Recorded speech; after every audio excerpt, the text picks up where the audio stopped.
Okay, so now today we're going to be talking about the immune system, and we're going to start with the nonspecific host defense mechanisms. So we'll start out talking about what this nonspecific host defense mechanism, what that term means, and then looking at the first and second lines of defense.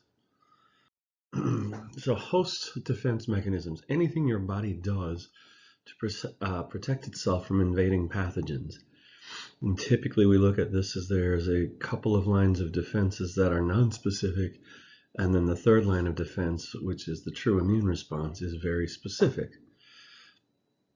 We actually use antibodies in that third line of defense to respond to foreign substances. The particles on the cells that we use to recognize those are called antigens. But the first two lines of defense don't look for those specific antigens.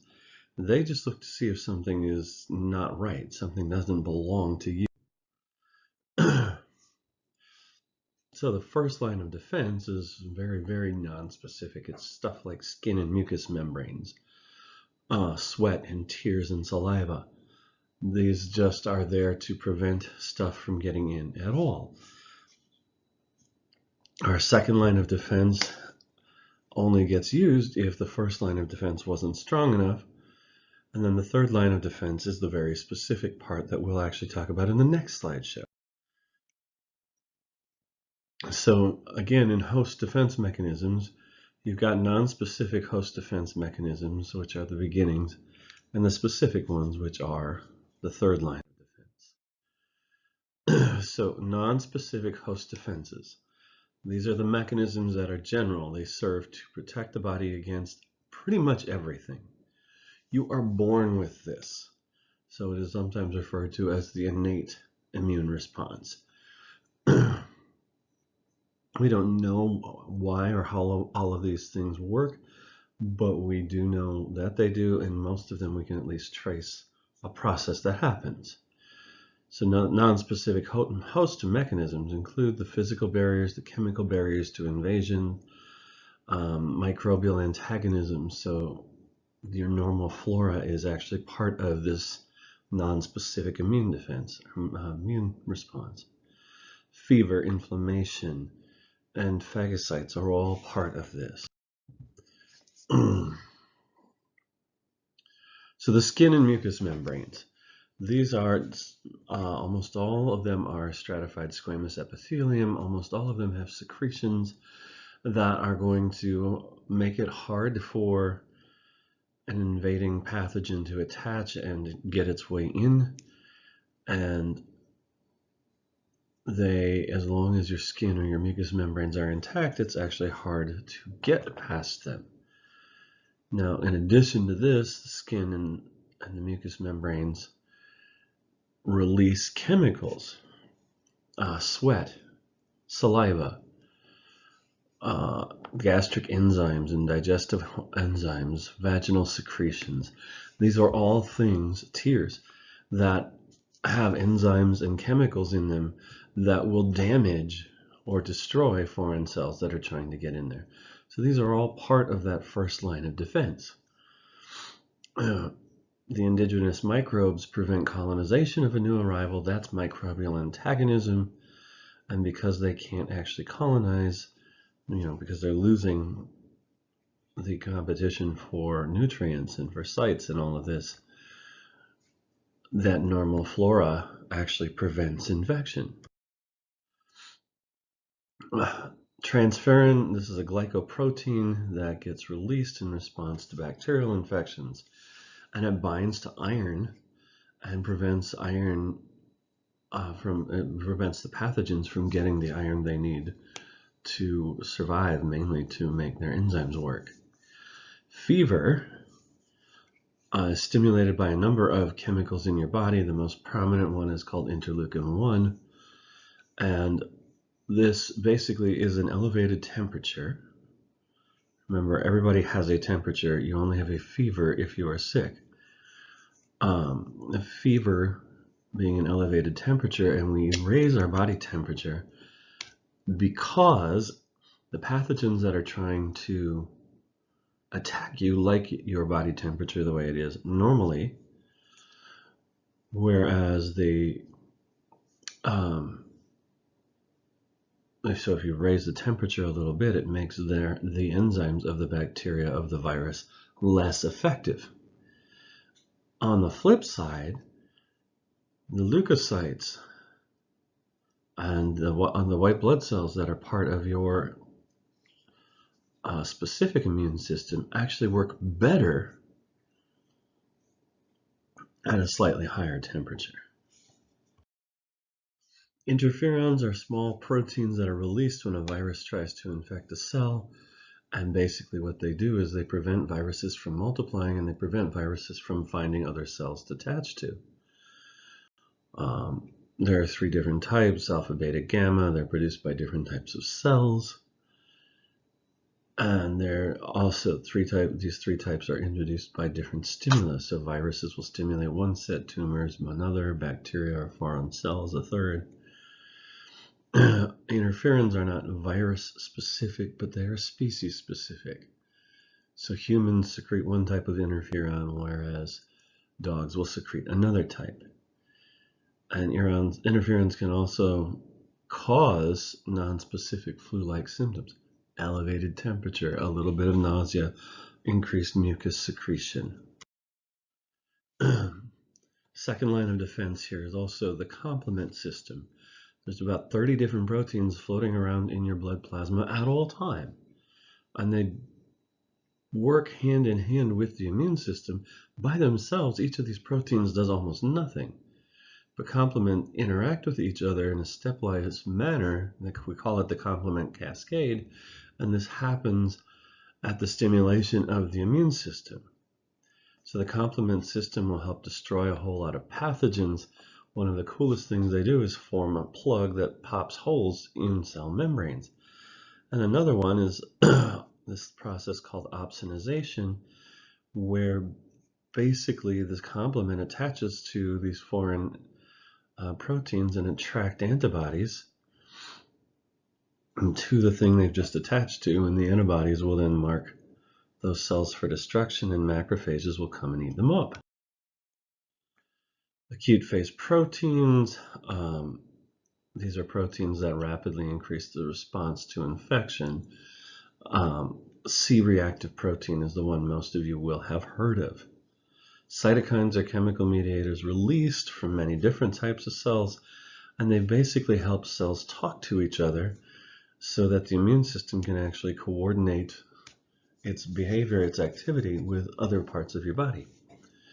Some cytokines are actually chemotactic attractants. They actually recruit white blood cells, specifically phagocytes, to the areas where the invaders have come. Inflammation basically is a response to any tissue injury, irritation, invasion, infection. And what happens in this process is we have an increase in the diameter of the capillaries. So the capillaries dilate, they swell up, and they increase the blood flow to the site, but at the same time they become leaky. And this allows the plasma and the proteins to escape, and even some of the red and white blood cells to escape. And that accumulation at the injury site will cause swelling, redness, and heat. And basically we do this, the inflammatory response, it tries to help localize an infection and then isolate that infection. So prevent it from spreading anywhere else. If there are any toxins being produced here, it's going to neutralize it. And the increase in all of the plasma proteins and the red blood cells will also help repair damaged tissue. The major signs and symptoms of inflammation are redness, heat, swelling, and pain.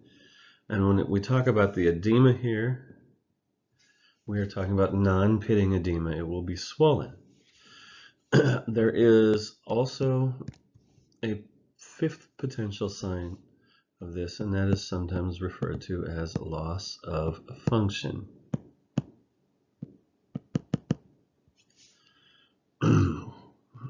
So here's a list of things about inflammation. Yes, you probably need to know it. The signs of inflammation include redness, heat, swelling, pain, and loss of function.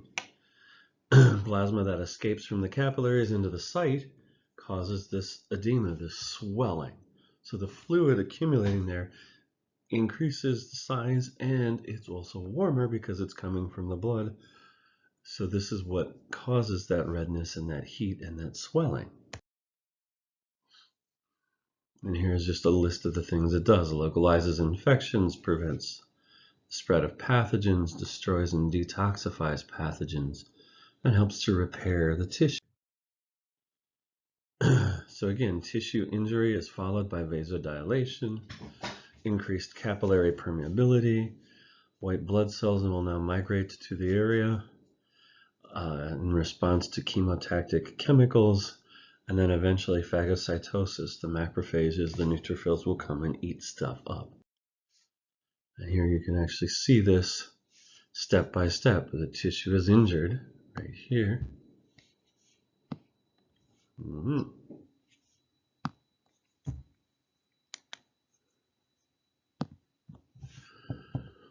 Once the tissue is injured, chemicals are released from the endothelium of the blood vessels or the tissues, which leads to vasodilation, capillary permeability, the migration of leukocytes or white blood cells, chemotaxis, which draws the neutrophils and macrophages, those phagocytes, to the area, and then they will actually do phagocytosis. The accumulation of fluid cells and debris at the inflammation site. This is the exudate or the inflammatory exudate. It also has this greenish yellow fluid. It's dead white blood cells. This is pus, or sometimes we refer to as purulent exudate. If you are looking at certain inflammatory responses that are not necessarily due directly to infection, like arthritis, pancreatitis, there might be no exudate and there will be no invading microbes. Pyogenic microbes like staph and strep result in pus formation. The phagocytic white blood cells are sometimes referred to as phagocytes. These are the neutrophils and the macrophages. On the process by which they surround and engulf the foreign material, this is phagocytosis. The three major categories of leukocytes or white blood cells are monocytes, lymphocytes, and granulocytes. The granulocytes are eosinophils, basophils, and neutrophils. The most important groups of phagocytes in the body are the macrophages and the neutrophils. And again, remember, the macrophages are just monocytes that have left the blood. And here you can see the different types of blood cells, including platelets and red blood cells, and all the different white blood cells. So in this case, here's an example of opsonization. This capsule has been marked by complement, and the complement then causes antibodies to attach to it, which leads to the neutrophil or to whatever phagocyte attaching itself and destroying this. So the steps of phagocytosis include chemotaxis, where the phagocytes are attracted by agents to the site where they are needed. Attachment, the phagocyte attaches to the object. Ingestion, basically this engulfs or envelops the thing that it's trying to attack.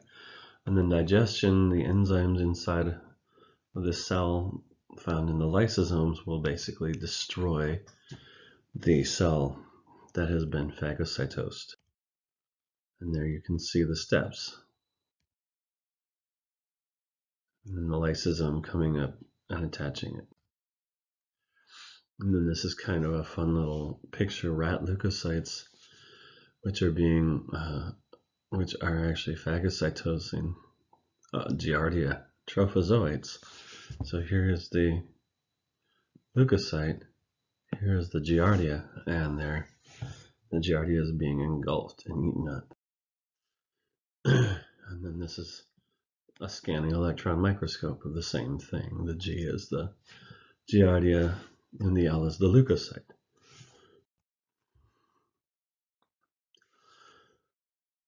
Now, pathogens may escape destruction by phagocytes by a number of mechanisms. One is just the formation of a capsule that protects it from phagocytosis. Some bacteria make enzymes like leukocidin, which kills the phagocytes. And some bacteria are not destroyed with the phagolysosome. Mycobacterium family tends to be one of these because of that waxy coat instead of the typical peptidoglycan capsule or cell wall. And then the mechanism by which each pathogen invades digestion differs from pathogen to pathogen. We know how some of them work, but not all. Leukopenia, this basically means you have a low circulating number of white blood cells, which would decrease your immune response. There are some things that damage, say, the actin of a leukocyte and make its motility decreased, making it harder for it to actually catch and destroy pathogens. Disorders and conditions affecting intracellular killing by phagocytes. Also, this includes chronic granulomatous disease, which we do get into talking about in the internal medicine class a little bit. And there are a number of other factors that might actually prevent phagocytosis. Now, last, the thing we have to really talk about, additional factors that can impair host defense mechanisms. And this works both for the nonspecific and the specific, but is most important in the nonspecific because that's the thing that's preventing us from ever being the pathogen from ever getting inside our body. So the things that can help with our immune status include nutritional status. How well are you eating? Are you getting enough calories? Is it good food? How much iron do you have? Do you have too little or too much? Both can actually have a negative impact on your immune response. What's your stress level like? Too much stress releases too much cortisol and has a whole bunch of effects that are negative on your immune response. Cancer and chemotherapy both suppress your immune response. Genetic defects, in some cases, can lead to impaired defense mechanisms. Age, the very, very young and the very, very old tend to have much weaker immune systems than most people do. AIDS and other immunodeficiency syndromes or other things that will actually suppress somebody's immune system. And then drugs. The book's talking about steroids here, but over the last decade and a half, you have started to see an overwhelming use of biologics, which are actually immunosuppressant drugs, used to treat any number of autoimmune diseases. So people with lupus, people with Crohn's disease, may be on drugs that suppress their immune system and make them a whole lot easier to get sick. Now, this is the last slide we have on the nonspecific defense mechanisms, but we do have another slideshow coming up that looks at the specific immune responses.